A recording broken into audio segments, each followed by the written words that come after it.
Hello, good morning. Morning, everyone.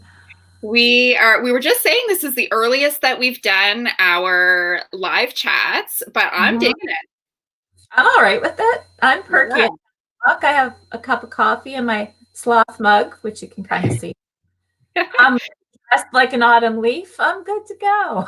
You're really feeling the fall today. I love it.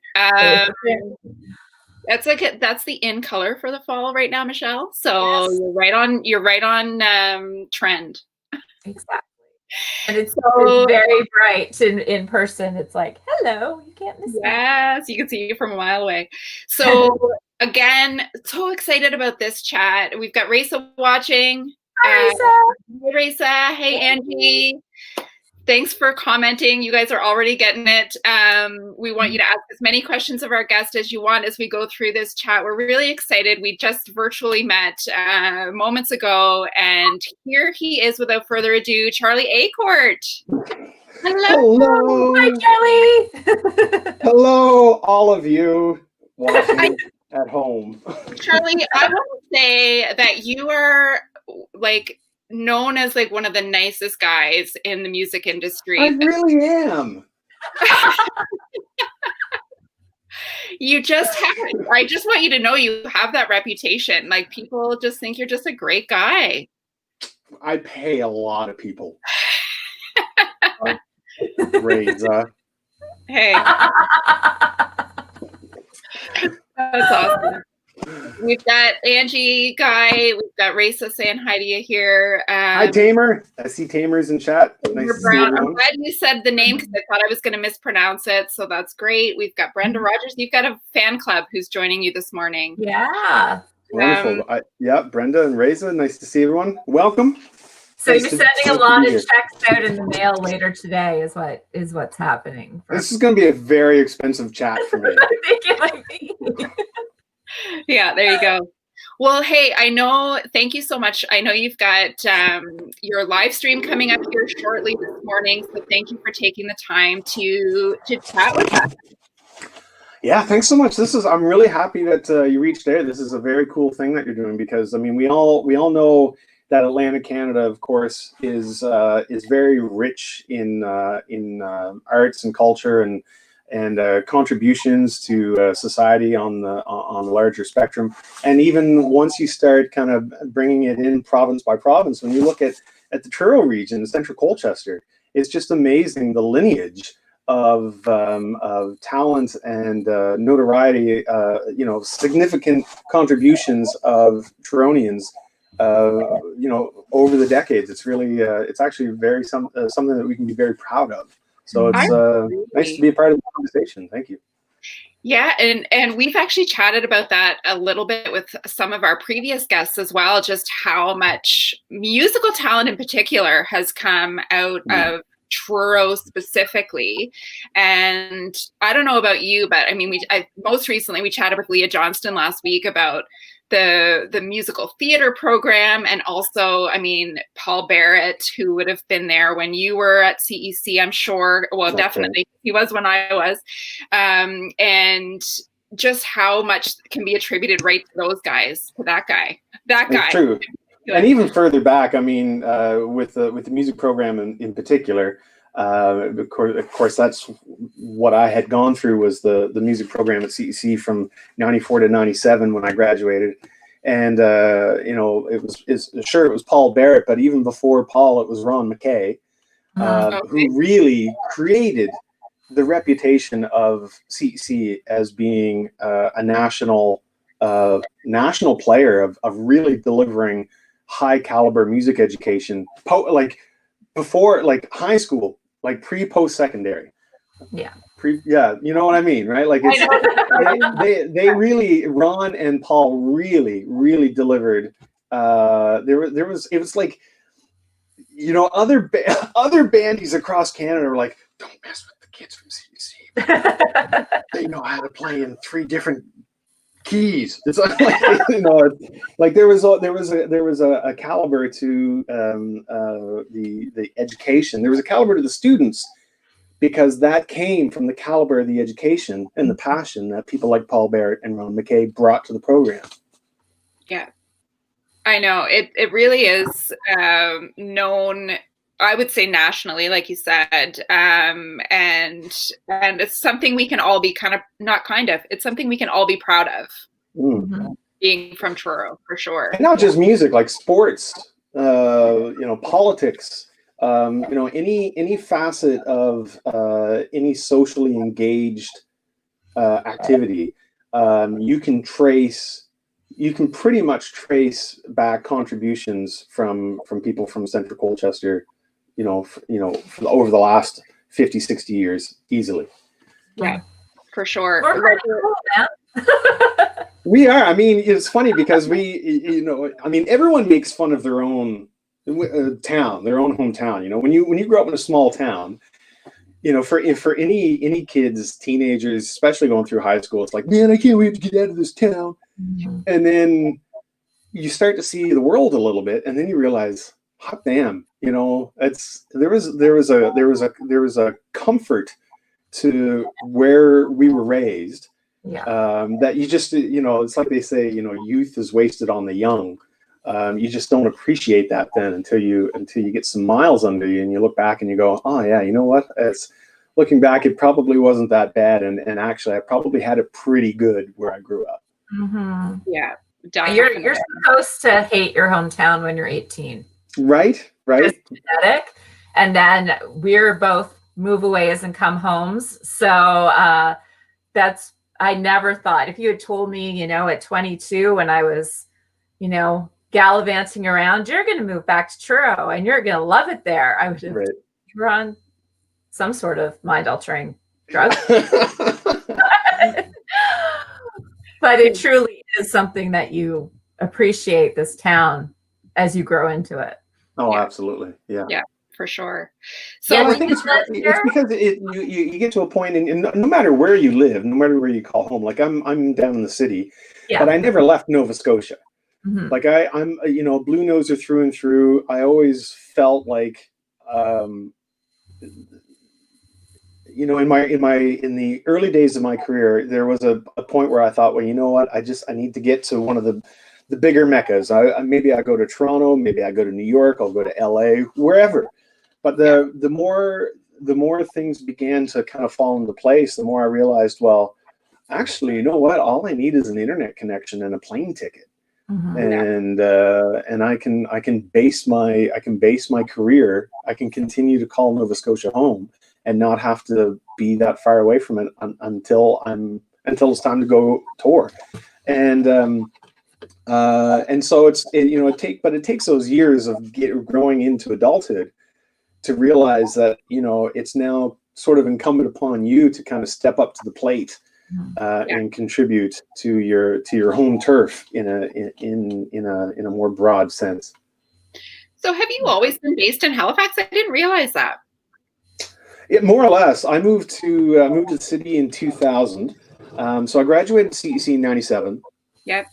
And then I worked at Zeller's for a few years at the Fundy Trail Mall before the big flood of 98 or 99, whenever that was. Might have actually been 97. But so I worked there as a cashier for a couple of years, and then I had for about 2 years I had a music column in the Truro Daily News.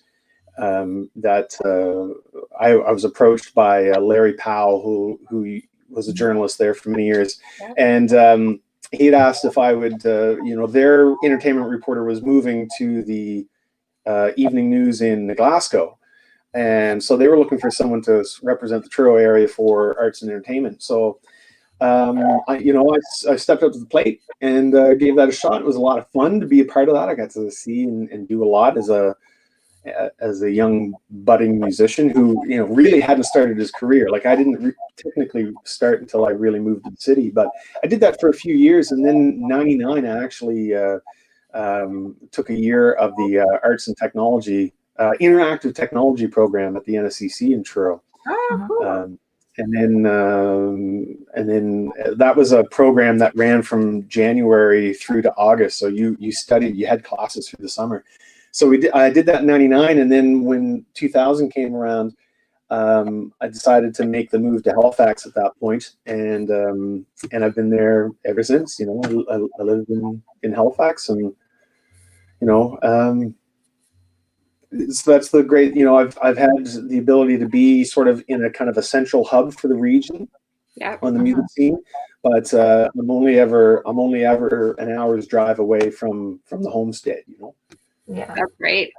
And you've played the Marigold quite often, and I know the Marigold is known just through Nova Scotia Music Week. Having been involved with Nova Scotia Music Week, I've heard from so many artists that they just love the Marigold Center as a venue, and how lucky we are. And of course, I know that for a multitude of different reasons, but it's great to hear from musicians who've toured all over that it's such a great little gem in our town. Well, it's given me the opportunity to perform there with my favorite guitar player, according to chat. I'm looking at Jason Mingo right now, and who's a phenomenal producer and a musician and a writer and performer in his own right. Grew up in Tattlebush, and we met when we were 16, going through the whole thing. But we ended up becoming classmates at NSCC. But another example of local talent that has done really, really big things. Is an amazing music composer for TV and commercials, and his wife Megan Smith, Juno Award winner.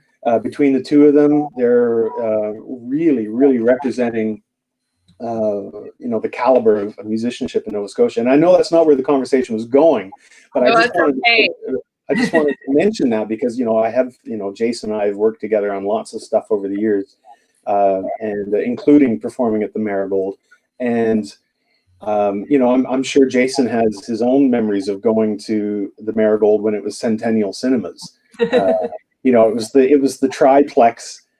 It was the big movie cinema. There was one at the mall and stuff. When back in the '80s and that. But this was the one for me that was like, if you're heading downtown, you're probably going to go see a movie at the Cineplex, and then when that was shut down, I was so thrilled that it became repurposed to be an arts and culture center, and sports as well, because the Sports Hall of Fame is housed there too, and so it's really served a multitude of purposes, delivering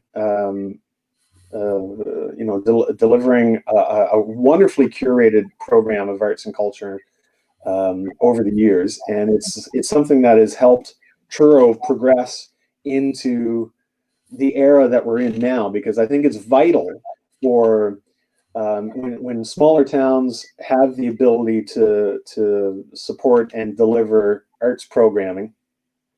It enables them to be a part of the conversation, whether it's social justice, whether it's whether you're talking about Indigenous rights and the Indigenous artwork, or talking about bringing in some of the acts that might not normally you would get a chance to see. Have now looked at Truro, the hub of the province, where all highways crisscross, as a major stopping point on their tour itinerary. And it's wonderful to see some of those productions that have come through the Marigold doors over the years. Oh yeah, and that's just it. The size of the venue is perfect. The acoustics are great, and I think you nailed it. Like with some of the people that wouldn't necessarily come through here are able to because of that perfectly sized little theater in the middle of our town. It's great. And it's like you say, it's perfectly sized. It's one of those. Those mid-sized venues where it's not the 40-50 capacity place where you might start off your career, and it's not the 1,000-piece Rebecca Cohen's. Yeah. It's accessible on so many levels, not the least of which is accessible on the artist side of the equation, looking for those mid-sized venues to be able to connect with communities across the country. Like there are so many venues like that that are just perfectly sized to really deliver. You know, you can get when I say smaller audiences, I mean, you know, in comparison to those larger venues, but still deliver a highly produced event. And it's a credit. It's a credit to Truro to have the Marigold Theater there. 100%. I agree. And Tamer Brown agrees too. Awesome. I love this. We're getting lots of good comments. So just going back to it, it just popped into my head. As part of the Wild Blueberry Harvest Festival kickoff, I very distinctly remember you playing on the roof of Center. I felt like the Beatles. I miss that. They've moved it, and we love our Civic Square. We absolutely do, but they've moved those kickoff shows to Civic Square, and I miss the roof shows. Those were so cool. I played it a couple of summers ago at the Civic Square for the same event, and it was fun. It was great because that's a beautiful new space, a great use of the space, you know, for all seasons, but. You know, I can confidently say that the opening night of that particular year, playing on the rooftop of the Marigold, was probably the only rooftop I think I've ever performed on. I'm pretty sure. You're like Bono, you know, like that's cool. And he and I are like this anyway. I mean, ever since we got our matching tattoos, he just does not stop. Matter of fact, that's him calling me now. Anyway, I'll get back to him later. Yeah, that's great. Keep on waiting. Yeah, no, I love those shows, and I very distinct. I don't know, were you the first one to play that, or maybe I'm making that up? I don't know if I was the first. I don't think I was the first, but I was definitely one of the ones that did. Yeah. Okay. Well, that's a safe statement. Not many people have done it, so. That's right. Just going to read a comment here, Charlie, from Ann Guy. Just wanted to say my late husband, Dave Guy, admired Charlie and was always so pleased to run into him. He was proud of his career and that he was a local guy. The last time they were together was at an event to celebrate the life of Frank McKay. That's right. And send you all the best. Frank That's McKay right. and Dave are both very well known from the area as well. Absolutely, yeah. Thanks, Angie. Yeah, that's really nice of you to say. I remember the conversation I had with Dave at that event celebrating Frank McKay, and that was a wonderful thing. And I always enjoyed the conversations I had with Dave because he was so knowledgeable with music. And it wasn't just knowledge because of the field that he worked in. It was the knowledge came from the passion, and so that he had for music. And he was an encyclopedia of music, you know, right straight back to his youth. And every time I'd go into the station, if I was doing an interview or something, I'd always pop my head in and say hello. But I always knew that I had to be on my toes when engaging in a music conversation with Dave, because I knew he would. Not that he was trying to set me up, but he would always knew if I didn't know. And then he was always happy to share and go, oh well, you need to go check this out. You need to go listen to this and so I always walked away from the station learning a little something new about music every time I spoke with Dave. Oh, that's awesome. That's great. Yeah. Very cool. Yes, thanks, Angie, for sharing that. And just want to throw it out to anyone who's watching. If you do have any questions for Charlie, please feel free to ask in the comments.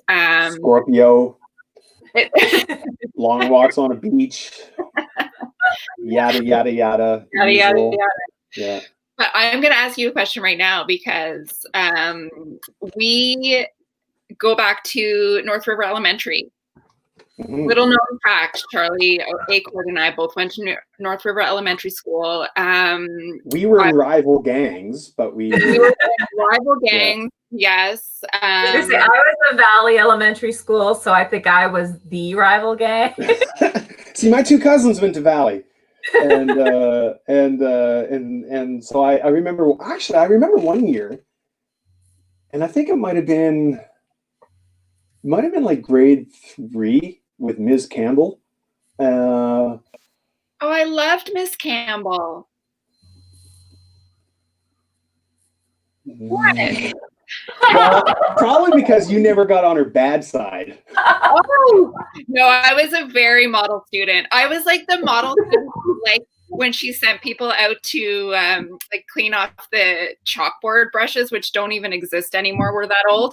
That's right, But get volunteers to go and clean the chalkboard brushes, and I was always the first one to volunteer. She loved me. Nope. I had the exact opposite relationship. Although I can say I learned how to duck pretty quick in her class.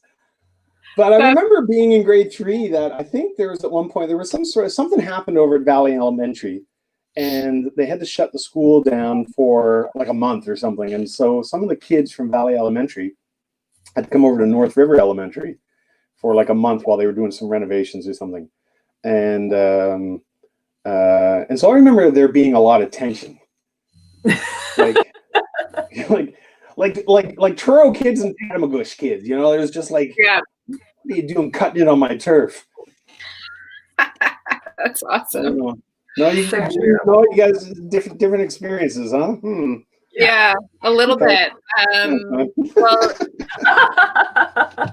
and so you went to school with my older sister, one of my older sisters, Melissa, and my first question was going to be, have you been back? Because I just went back last year and felt like a complete Amazon, just because I hadn't been there for about, however many years, I won't even say.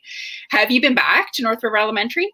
Not in many years. It's probably been well over 10, maybe even 15 years since I was there. I think the last time I was there, Philip Black was teaching music, and I think it might have been it might have been longer than that, because they had the new addition on to the gymnasium portion. But that's the last recollection I have of having been there. I was supposed to, like years ago, I would take a couple of days and I would come up and I would sort of, come around and visit some of the music classes in the schools, and just to have like, not really a presentation, but just talk with kids and answer any questions about being a musician and that sort of thing. And the last thing I remember with North River is that I was supposed to do something similar with them, but it ended up at the very last minute getting canceled. I think Philip was ill that particular day, and so we had to postpone it. And I never did get to go see North River Elementary the way it is in recent times. So it'd be wonderful to go and check it out again. It was cool. It was like kind of freaky because it was like it had changed, but it hadn't. Yeah. It's still that long hallway straight down the middle. Yeah. There were some upgrades needed, is kind of how I was feeling about it. But there had been upgrades made, but there were still more to be. Okay. And that's kind of the way. That's just the kind of the way it goes. You got to have that infrastructure in place, but at some point you have to look at okay, well, how do we step into the next generation, providing a solid and safe place for learning and education. Do we continue to build on what we've had for generations, or has it served its turn? It's sort of like a school is it's sort of, there's an excerpt from the poem If from Rudyard Kipling, where he talks about how the body serves its turn long after it's gone, and at some point you just have to say let go and rebuild from the ground up. So maybe we're approaching that era where something like that happens for the North River area. But for those of us who went through that particular school, it's it's funny how those memories actually don't get lost in the echoes of time. No, it's so true. And there's that nostalgia that's there walking through the halls for sure. And David Jolly has a question from North River Elementary, memories of the late Mr. Miller. Yes, he was my favorite teacher, I think, of all time. But we didn't call him Mr. Miller. We called him Miller. So Miller. He was just Miller.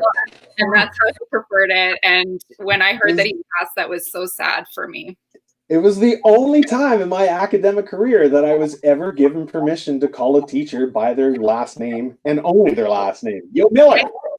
I feel like he's the only one in the history of teachers, especially elementary school teachers, that allowed that. He was just so amazing. I just loved it. It was that to be able to do that in elementary for that age group, because he was what grade? He was the grade 6 teacher, right? Grade 6, yeah.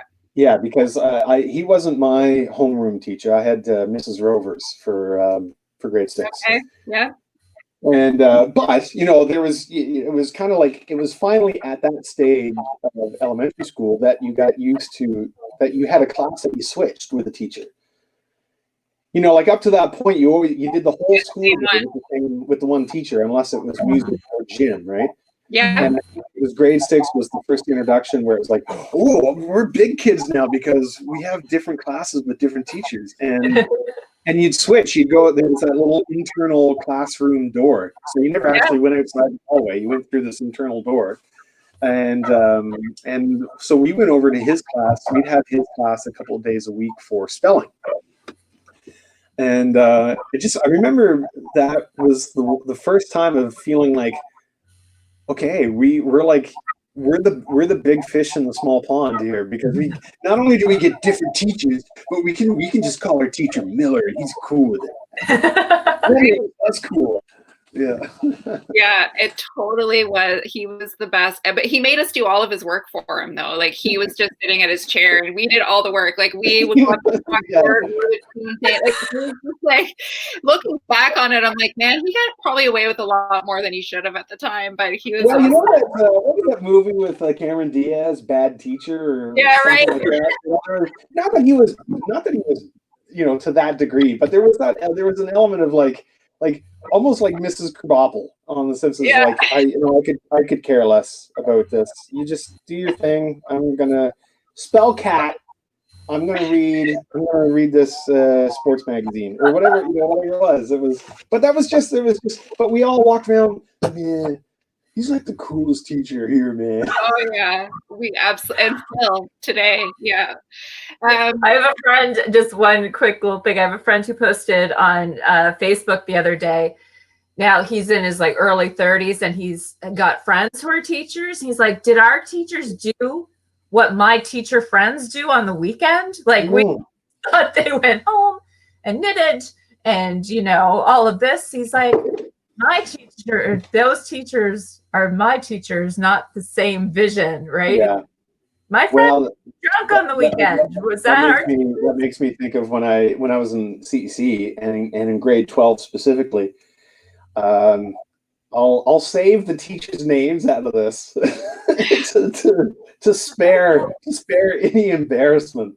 But when I first started playing live, started out by playing in some of the bars around Truro and with my father. And we would do it as a duo. We called ourselves the 8-Court Mountain Boys.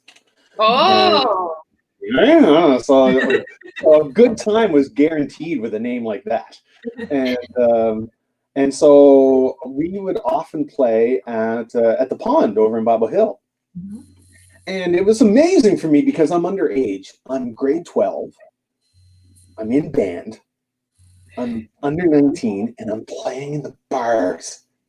How does that even like most of the kids it was amazing because at that time kids would be like, oh, my parents are leaving town for the weekend, we're gonna have a party over at my place, you want to come and hang out and we're gonna drink, it's gonna be awesome. No, I can't. I'm playing in a bar that you're not old enough to get into, but you had fun with your party, right? And so it was things like that, and but every once in a while I would see some of the teachers from CEC who I had in my own cycle as teachers. Yeah. And they'd come out on a Friday night and they'd let their hair down and have a few cold ones and be on the dance floor dancing. And I'm there playing guitar going, oh my God, I'm totally going to get an A. Oh my God, this is great. Like, and then Monday, and then you'd watch it because you never see your teachers outside of the classroom in that capacity. And it never occurs to you, oh my God, they have a real life. They like to de-stress. They like to cut loose. And then Monday morning would walk around and I'd be walking down the halls going, I saw what you did Friday night. You're not going to bug me about my homework, are you? Okay. There were some funny moments that came out of that experience that I bet. I really cherish. Yeah, it's like they were just supposed to turn off and be whatever all weekend and then turn back into a teacher on Monday morning. Yeah. Yeah, exactly. Like in this mind, you get this thing, you think they're just going to go home and listen to NPR and read the latest volume of Reader's Digest. Yes. But instead, they're out and it's like, yeah, okay. Like I'm done hanging out with all the teenage hormones, divas and jocks, and I just want to be myself, man. And just but then you see them again at some point over the weekend, and then it's like, oh yes, hello, Mr. So-and-so, and looking forward to law class on Monday morning, and but it's inevitable in that social situation, considering how small Truro is, right? Exactly right. Thing. So it was always kind of cool. I always enjoyed that aspect of it, being in high school and getting to play music live at such an early age, to see the impact that it had on teachers. Well, not just teachers, but on people who I would have in any other orbit. I would have a different context of who that person was until I saw them on the dance floor having a good time, kicking back and enjoying themselves. Yeah, it's such a cool perspective to have, I bet. Just like you said, just watching people have fun and enjoying themselves. That's so cool. Paul Blackburn is like, hey, spill the beans. No. CC still holds my transcript. I don't want them to release it. Fair enough. Yeah. And just going back to the second part of David Jolly's question, which was, and this goes hand in hand with Angie's question too, was music your goal and passion in elementary school? And Angie, of course, asks, when did you decide that music was going to be your career? Right. Well, music was always a bit of an escape for me, and my dad plays guitar. He always played 12 string, as a matter of fact, and so there was always a couple of guitars in the house when I was growing up, and so it wasn't a foreign concept to me. And c'est à dire, that is to say, a little shout out to the late great Marcel Coyne, that I wasn't starting from scratch when I was beginning my relationship with music. It was in the house. It was there in the background, so I was aware of it.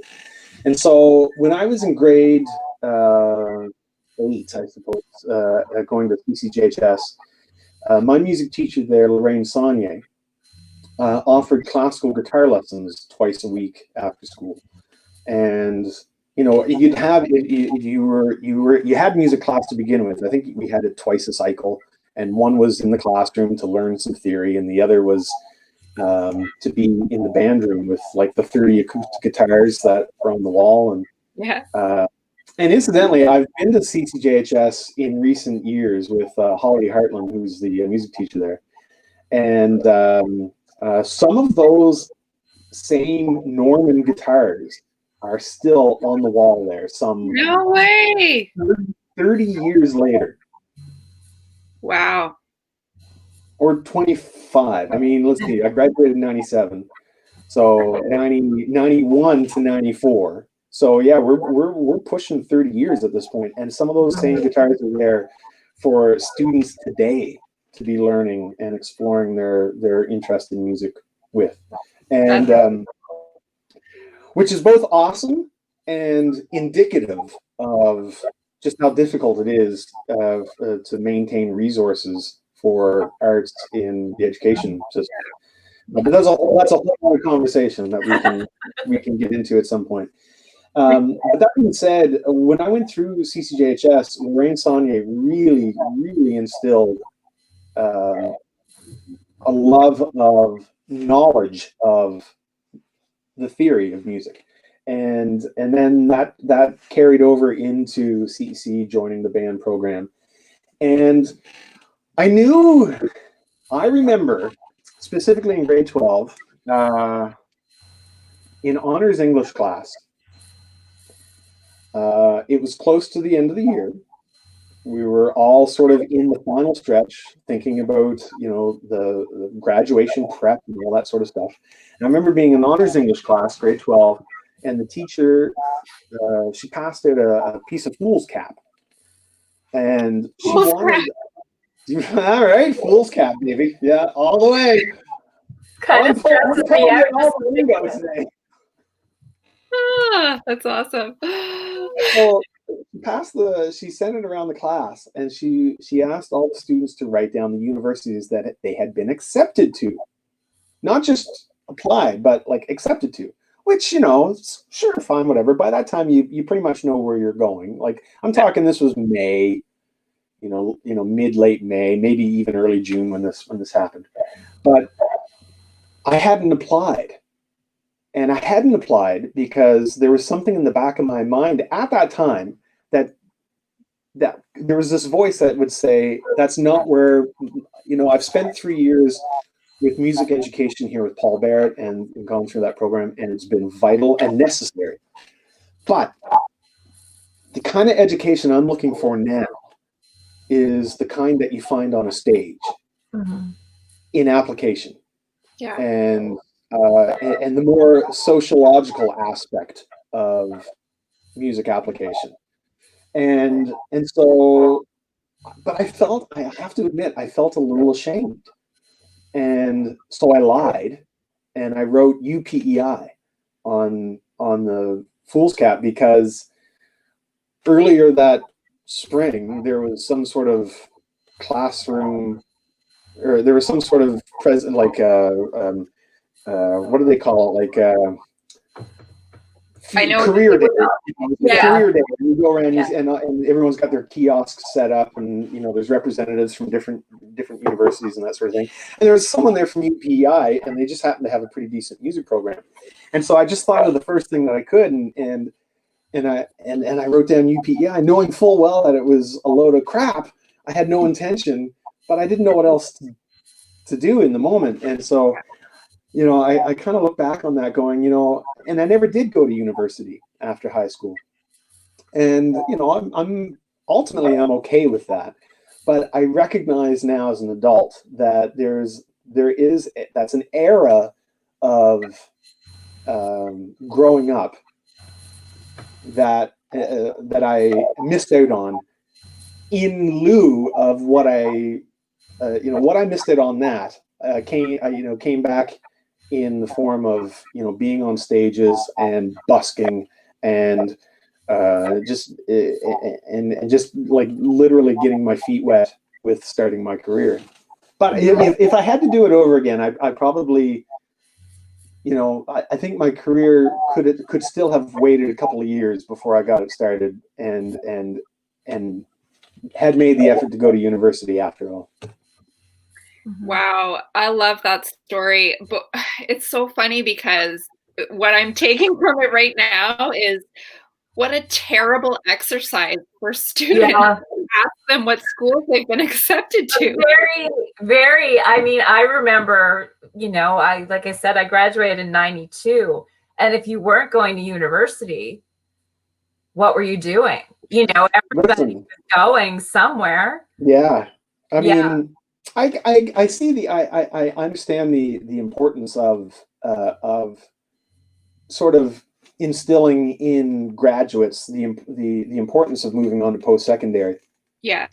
But it's not, I don't want to say that I'm proof that it's not the end all be all, but it's, you know, you can have a vibrant, whatever your interests are and your passions are. I mean, I think anyone in today's day and age can have a vibrant career in their field of choice, and not necessarily have to be completely academically taught in order to understand the profession. Yeah. Particularly when it comes to arts, because arts is so subjective, and and a large part of arts is just simply doing. And so you look at arts programs through NSCC or NASCAD or other applications, and that's a wonderful thing. Like, I mean, I did go, you know, I did do a year at NSCC, but I didn't graduate NSCC. It was a 2-year program, and after the first year, I was like, I got to go. You know, I gotta be where the action is, and for me, that meant being on stages in Halifax in front of audiences that that's where I was gonna get my licks. And I don't mean that as a guitar player. I mean, that's where I was gonna get heckled. That was where I was gonna learn how to read the dynamics of an audience.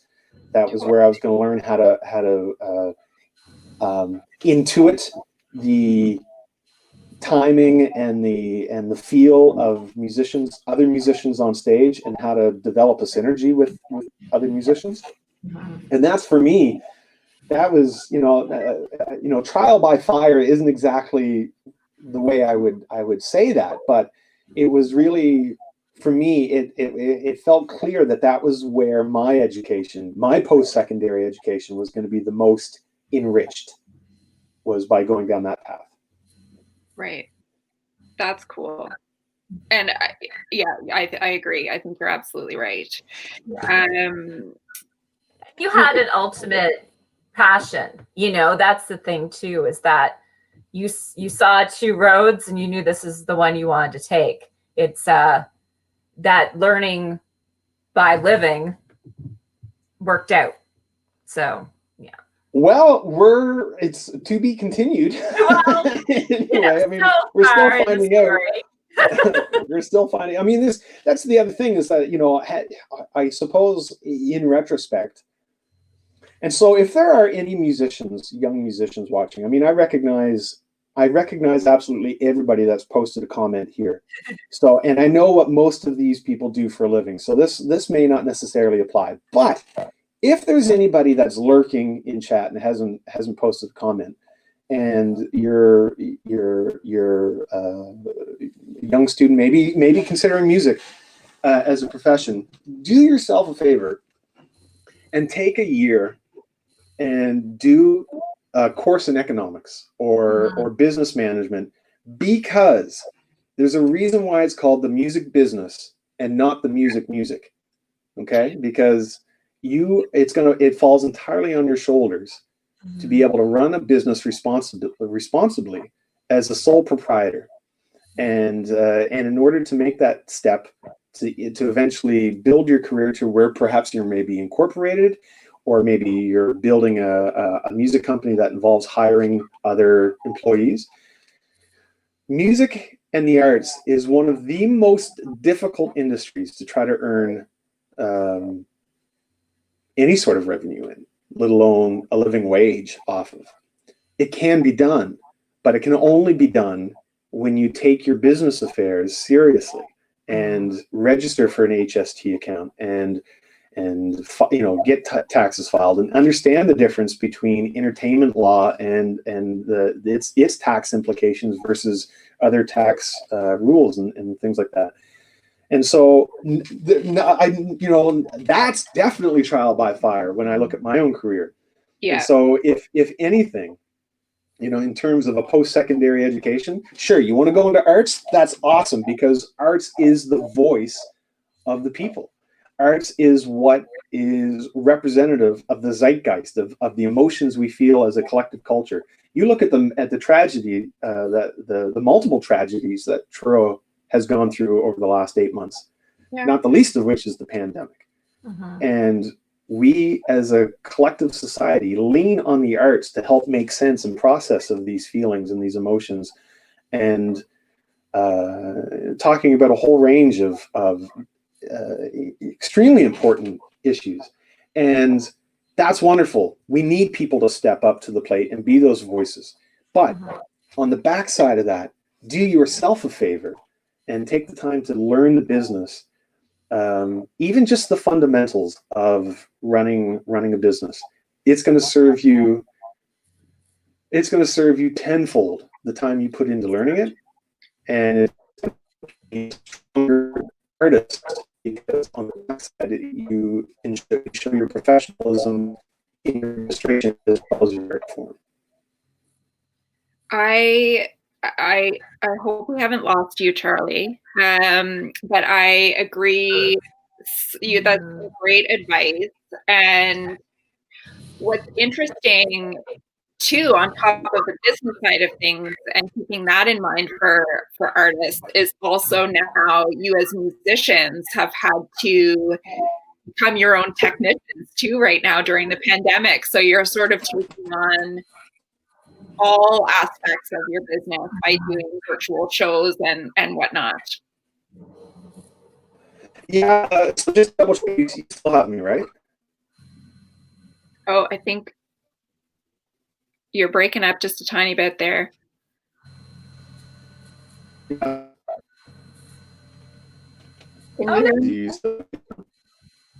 We're here, but you're breaking up just a tiny bit. Oh no! Now. What we might ask you to do is log off and log back in again, if that works, and we'll keep running and bring you back in shortly.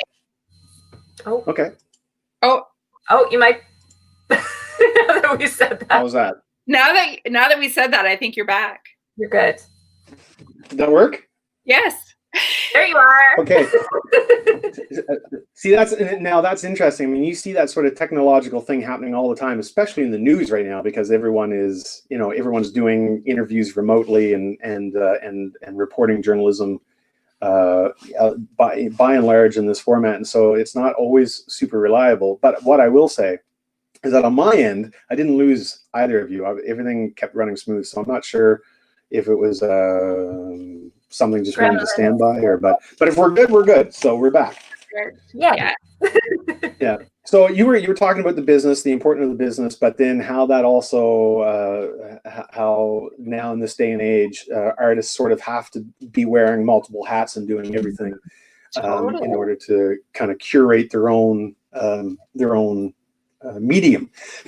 Pardon me. And I totally agree with you. Like there's a person in chat here, and I'm gonna sing his praises. I always sing his praises because pardon me, of the impact that he's had. But there's a fellow there named Christopher Odd. Christopher Odd and I met a number of years ago. Our wives were classmates in Montreal, and they came down for a visit one time, and we got to meet. And at the time, Chris was a freelance photographer, amongst a few other jobs, but artistically, I knew him more as a photographer. And we got working together. And as a matter of fact, he did the artwork on my album, that Triumph and Disaster, that had come out in 2012. Oh, nice. This, pardon me, this cover photo is Christopher Odd's. Amazing. The photo itself is called "I Am Rock and Roll," and when I saw it in his portfolio, it immediately spoke to me as being what I needed to express the emotion behind Triumph and Disaster, with this looming puff of dust and smoke and cloud behind, and this person standing on the horizon, sort of, not necessarily post-apocalyptic, but certainly coming out of something that was very trying. And so this is his original work. I'm very, very honored to have that be a part of my what is now part of the catalog of album covers. But he took what he did as a photographer and someone who enjoys gaming and video gaming, but not just the playing of it, but all the back end that goes into the programming and the coding and the designing and the testing and all of that. And he created from scratch this amazing YouTube channel. It has almost 500,000 subscribers on his YouTube channel.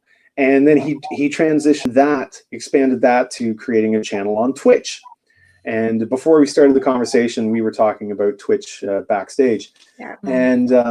And so he streams from his home, and has this wonderful following online. And for years he'd been saying, Charlie, why are you gotta be doing this thing on Twitch?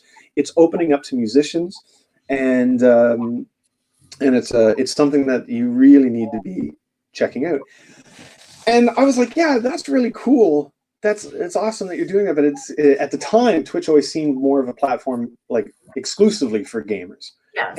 And for those who don't know what Twitch is, twitch.tv is it's a website, it's a app that you can download on your devices. But it started out as a website for video gamers to live broadcast their gameplay, while chat is off to the side, and you can read the chat of people watching in real time and contributing to the enjoyment of the experience of the game.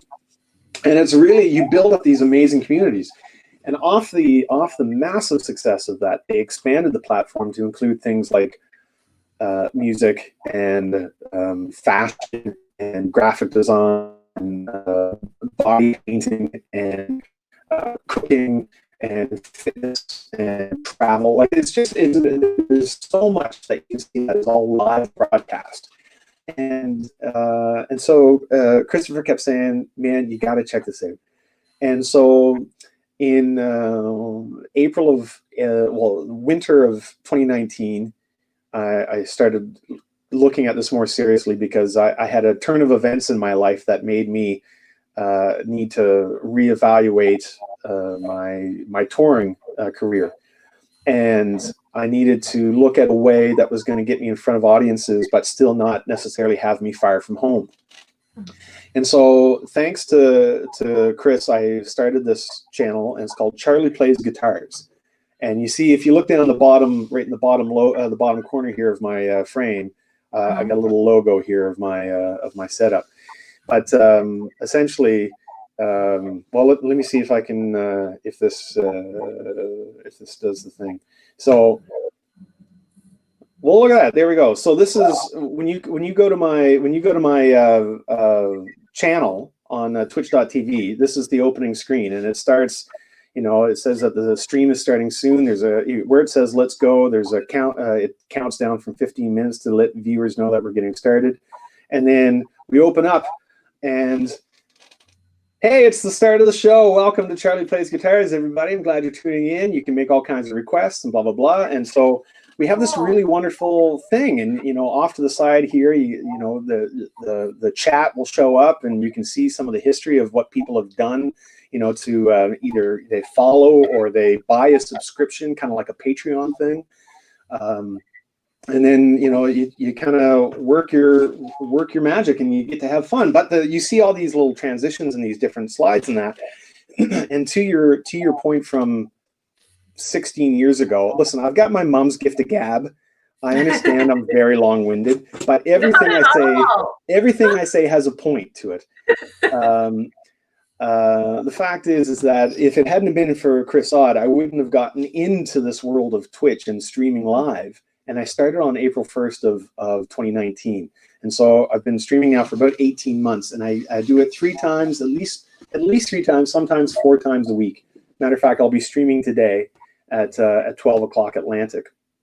And but in order to do that, you have to, there's a learning curve. Like I'm using a program right now called OBS, Open Broadcasting Software. And that's gives me the ability, shut up, Christopher. I'm waiting for you to say that. Oh, I saw that, don't you worry. I'm gonna call Bono, and he's gonna come down hard on you.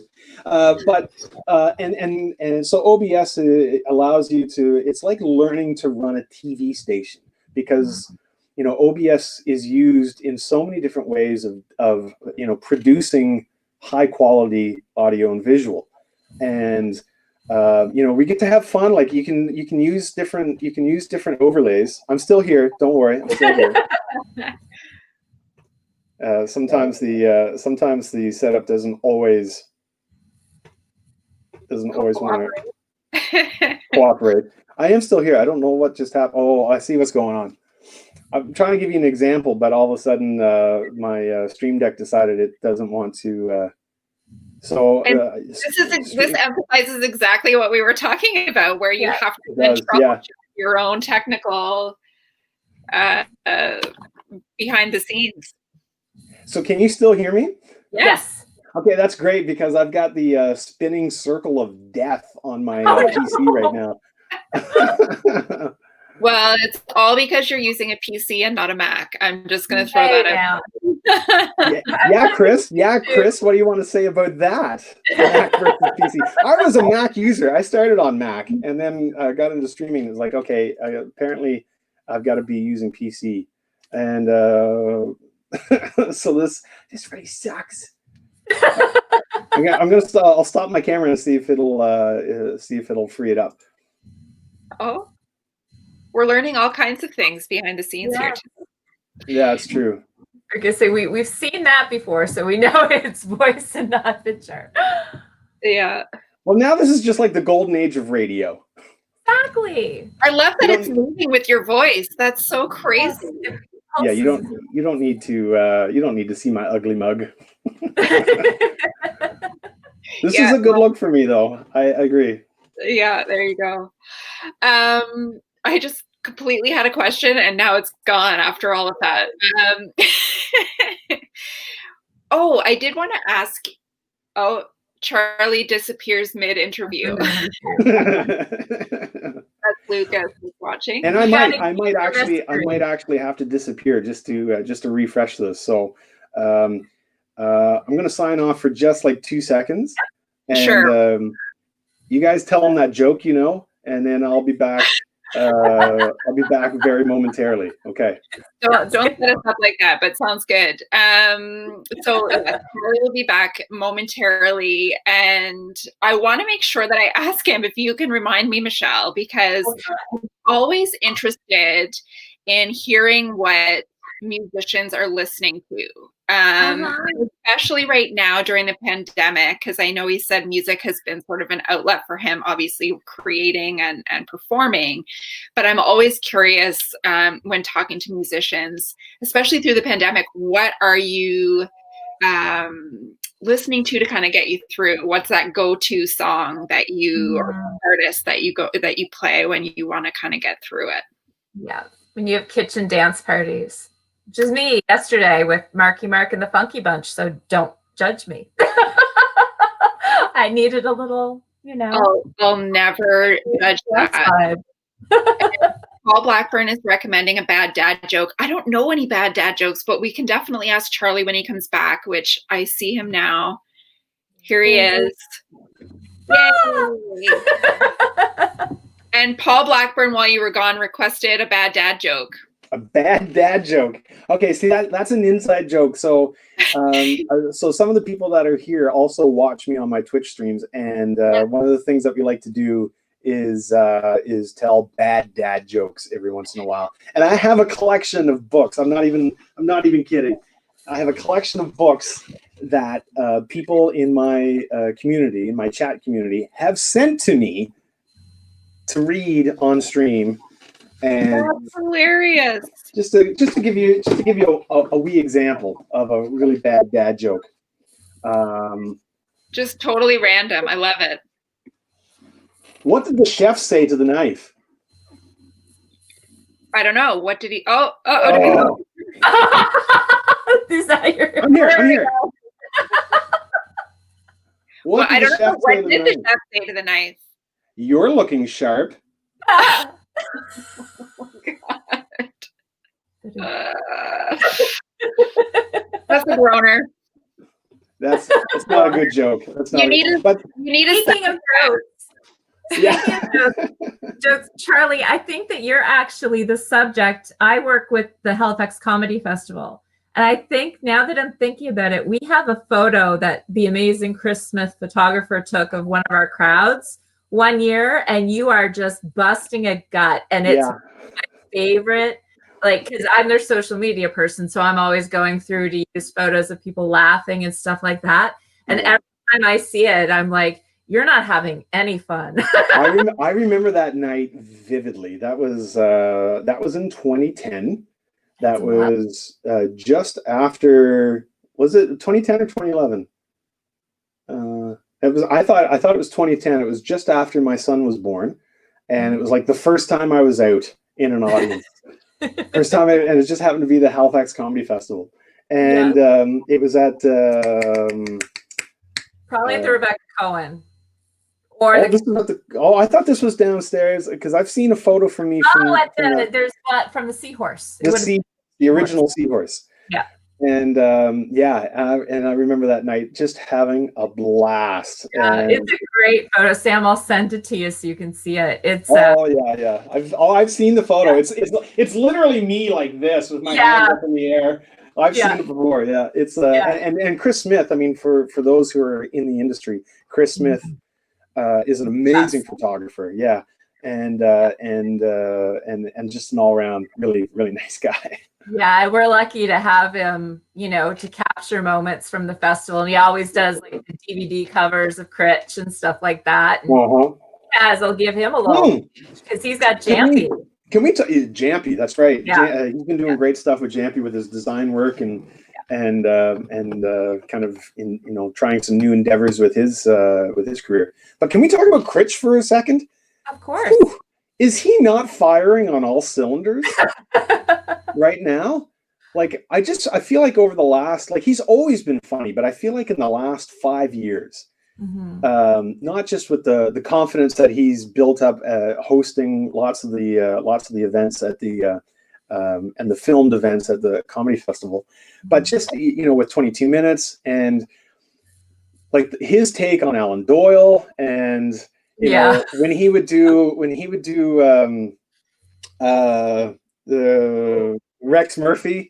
His Rex Murphy impression back in the day, like I feel like he's really coming to his own with delivering the characters and with like when to be a singer-songwriter is one thing, that shows a certain level of vulnerability. But for the most part, it's recorded. You're in the studio and you're fine-tuning it and you're finessing it, and then it goes out into the world. It's one thing. But when you're a stand-up comedian and a comedic writer, it's your vulnerability. You're putting yourself out there like on 10. You're on stun every single time you put yourself out there, and because some people are going to go, "Oh, that's not funny at all," and and we all want to laugh. 100% of us want to laugh, but not 100% of us are going to find it all funny. But I find someone like Mark Critch has really, his confidence has really just bolstered the delivery of his comedic craft, and I think he's awesome to watch. And it's so great to hear that 22 Minutes was coming back. I mean, they're mostly based in Nova Scotia. Trent McClellan was living out in Calgary, so he did his weeks when he came home. He's from Newfoundland, but to Halifax.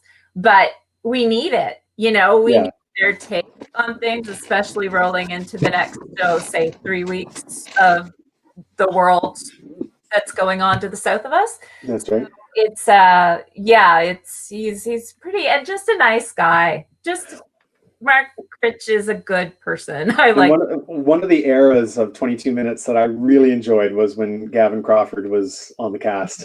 And some of his characters, he did this one character where he was the CTV announcer guy,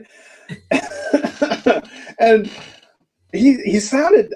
So the premise of the skit, he's in the recording studio and he's recording all these sound bites for CTV, and his timing and his voice, because he can get his voice really deep and low, and give it like give that real announcer voice sound. And it was he was really funny. And I mean, of course, I've gone on to listen to him a lot on CBC with the news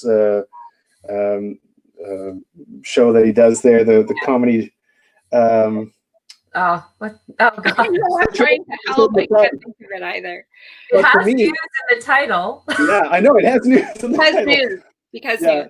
Yes, thank you.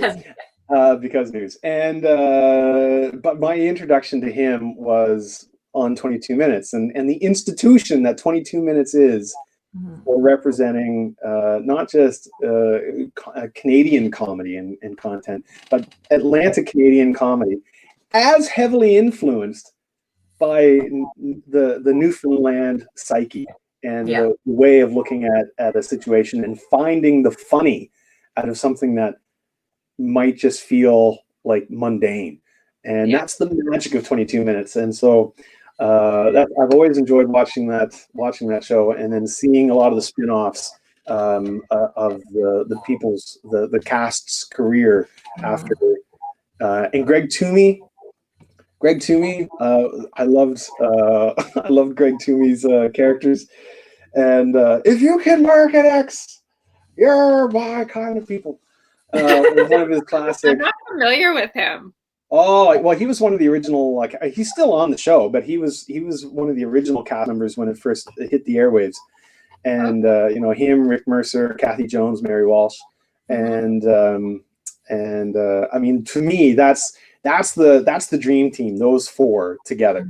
But you bring in, you know, over the generations, I say generations, but over the years, you bring in people like Sean Majumder, even Colin Mockery was part of the 22 Minute cast for a season or two. Like, how cool is that? Like, that's pretty cool. And so they've pushed the envelope over the years, and even gone a couple of rounds with Saturday Night Live on occasion with some of their content. You know, kind of going back and forth between the two platforms. And you know, I would pit the writing and the production of 22 Minutes against a show like SNL any day of the week. Yeah, completely off topic from anything we've been talking about so far today. I'm going to tie it back in. I'm going to tie it back in because it just showcases again how much talent we have in our area. Just in another forum, I guess, is comedy. So that's awesome. One question I came up with that I didn't want to forget to ask you, Charlie, which just bringing it back to you mentioning how music has been, I'm going to change your wording slightly. I feel like it's been an outlet for you, just in terms of yourself writing and producing and making music. But I'm curious to know what you're listening to. So if you use music as an outlet that's not your own music, but something that you would go to through the pandemic, say, to kind of get you through some of those more challenging times. I find recently I've actually been sort of going back and listening to the music that I was introduced to in my teens. And so for me, I've been listening to a lot of Melissa Etheridge, Tracy Chapman, Martin Sexton, Johnny Lang. I forgot about Johnny Lang.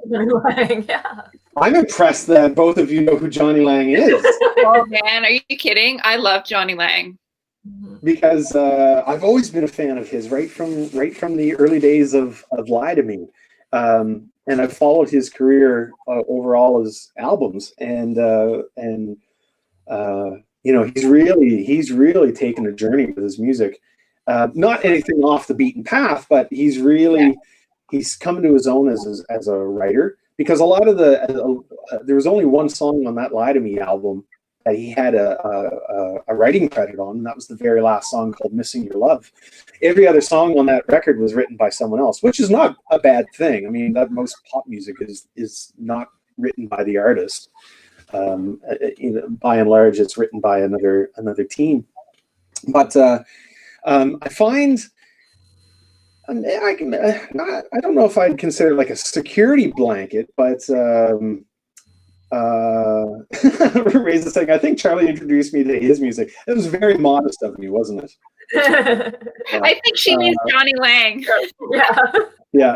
Oh yeah, not his as in Charlie's music. I was like, wow, that's a wonderfully backhanded compliment. Thank you for saying how egotistical I am. But no, I mean, I think I have introduced a lot of people to Johnny Lang's music because I was such a passionate fan of his right from the get-go. Yeah. And I was so excited when he came to Truro for the Dutch Mason Blues Festival years ago. And yeah, just a big Johnny Lang fan. But so ultimately, in terms of the music, I find I've been not necessarily looking for new music, although the radar is always open. The door is always open to hear the new sounds and learn how some of those sounds could cross genres and be used stylistically in what I like to write and produce. But I find like over the last couple of months, I've been taking a little trip down memory lane, revisiting, like for instance, today I was listening to the Brave and Crazy album from Melissa Etheridge. It's a bit of a dark horse album from Etheridge. It's not one that necessarily has a lot of hit singles on it, but it's got some really great songs on it, not the least of which is a tune called Sleep While I Drive, and which is a song that I've always loved singing personally and kind of found my way back to in recent weeks and started, I kind of picked it back up and started singing it again. And so that's kind of the mode that I've been in. I've been sort of using that as like a big snuggle blanket and just like wrapping myself around the songs. It's like comfort food for your totally comfort food. Yeah. It's the same with like everybody's rewatching shows they've watched a million times or movies they love. We all want something that feels like a big comfy blanket that makes us feel good. And that's I've been on my like 90s grunge girls kick too. So that's where Melissa's in there and I start rocking out to Luscious Jackson and all this nonsense. Nice. That call. But that's my youth. That's my early 20s and that sort of thing. So it feels familiar. It feels good. Wicked. Yeah. I'm so glad you said Johnny Lang because I'm going to listen to him after this conversation. I haven't listened. I think I have 2 CDs of his hidden somewhere in my home. So I'm going to pull those out. Thank you for that. Oh, well, if you're talking CDs, I'm just going to throw this out there. I'm willing to bet that those 2 CDs are Lie to Me, the first record. Definitely Lie to Me. And I can't even remember the second one, but go ahead. Wander This World. It's an album. It's kind of a blue tinged album cover, and he's sitting in the back of this Cadillac with the top down thing. And the only reason why I say that is because you said it's CDs that you physically own. Right? I can't let go. Like some people donate their CD. Like that's one thing with music. I cannot let go of music. I have literally a whole bin full of CDs in my basement. I did a big purge of all of my CDs when I lived in Halifax. So it was ages ago. And I am so sad that I did. Yeah. I have Spotify, but you don't always think of it, right? When you're flipping through a CD and you're like, oh, I forgot I had that. That's right. Feels like memories lost. Anyway. We have tied you up for an hour and 13 minutes. So thank you so much for chatting with us today. Awesome. Thanks for the invitation. We do have one last question though. So we have, as part of our local love awards, we have an award we call Most Loved Place to Show Off Truro. So when you do make the voyage home to the homestead, or you have, where's the place that you love to go, or you love to take people who aren't from Truro to just, show off the town? Okay, well, anything. Anything. Victoria Park is stop number one. I have great memories of Victoria Park when I was a kid. Every time I'm back in Truro, my wife and I, we always take our son there. They love to go for the walk up to the falls or up Jacob's Ladder and that sort of thing. And so we were there wherever the Donairs are. That's also a good. that's also very good. Actually, if I love pizza. I do love pizza, and so I was always a fan of Damascus, the original Damascus over in Bottle Hill. Growing up, that was always a lot of fun. But I would think, for me, there's what, to be honest, I've never actually done the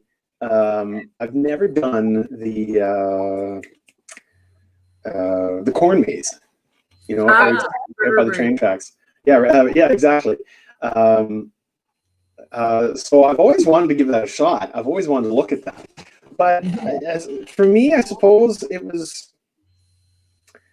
things like, and of course this is completely biased on what I do, but it was like going to Mingo's Music and look at the guitars. Like the first guitar that I ever bought brand new was from the original Mingo's Music when it was Bob Mingo's, before his son Dave took over the business. And so, it would be going in and seeing, okay, well, what they got? What are the toys they got? And so it was that, and it was,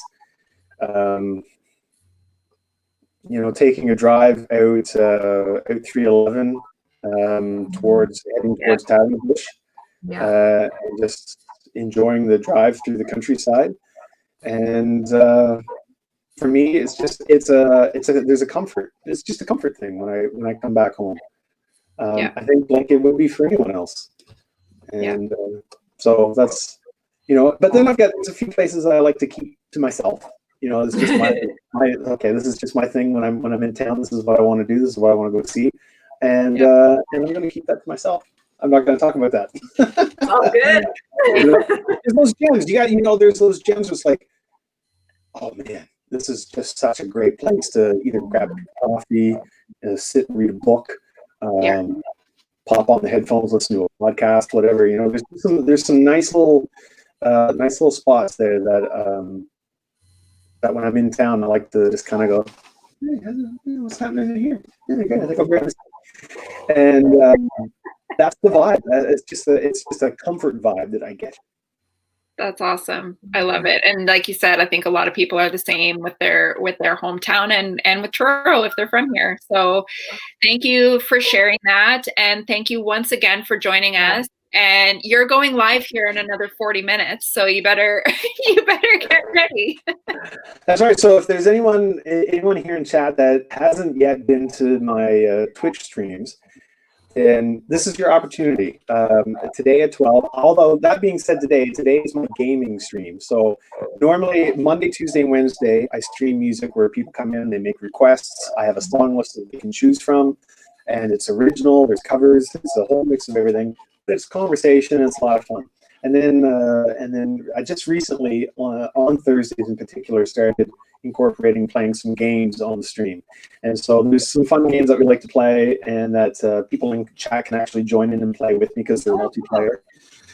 So if you feel like coming over and watching the website, you go to twitch.tv/CharliePlaysGuitars.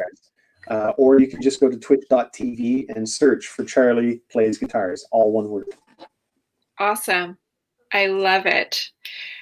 Thank you again so much. It was a lot of fun chatting with you. I feel like I could talk to you for another hour. Yeah, like that was a fast hour. Listen, I had a lot of fun. Thanks so much for inviting me to be a part of this. I think it's awesome what you're doing. Great. Just one final toot of the horn for the Truro area. We have so much talent that's come out of Truro over the years, not the least of which are our fellow CEC Cougar alumnus Arash Madani, as a international sports broadcaster, which I think is amazing. We have Jane Archibald, an internationally renowned opera singer. We have folks like Lenore Zan, who before she began her career in politics, she was active in the arts as a actor and a stage writer, and most recognizably was the voice of Rogue on the X-Men cartoon back in the 90s. You know, and you know, there's a whole array of talent that has come out of, you know, Garrett Mason, you know, Juno award-winning blues musician. Like, there is so much that has come out of the Truro area in recent years, and it's something that we should be very, very proud to celebrate. And I'm really thankful that you guys are taking the time to show the spotlight on some of these individuals. Totally awesome. Well, thank you for that, and we'll see you soon, either in person or on Twitch. I hope so. Yeah. Thanks so much. All right. Awesome. Thanks, Charlie. And thanks everyone for watching and chatting.